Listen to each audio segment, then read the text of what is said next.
আজকের পুরা দিনটাই মেঘলা মেঘলা ছিল, আর আমি মেঘলা বাহিরে যাব না এটা কি হয়? তো আমাদের উত্তরাবাসী অলরেডি আমার ভিডিও দেখে বুঝতে পেরেছেন এটা কোথায়, আয়নাল হোটেলে। তো ভাবলাম আজকে দুপুরে লাঞ্চটা এখানেই করি। আর এখানকার পরিবেশ দেখে বুঝতেই পারতেছেন যে এখানে কত মানুষ, মানে খাবারের জন্য আমাদের মোটামুটি টেবিল পাইতে মোটামুটি 20 মিনিট ওয়েট করতে হয়েছে, তারপরে আমরা খাবার সামনে পাইছি।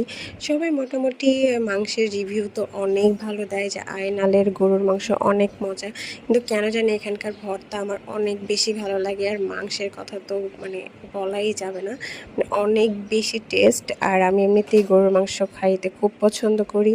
তারপরে খেয়ে দিয়ে আবার দেখি বাইরে হালকা হালকা বৃষ্টি হচ্ছিল, তো আমি রিক্সা নিয়ে বাড়ি ফেরার সময় কিছু ভিডিও করলাম। আর ওয়েদারটা এত বেশি সুন্দর যা বলার মতন না, কিন্তু কি করার, বাসায় ফিরতেই হবে।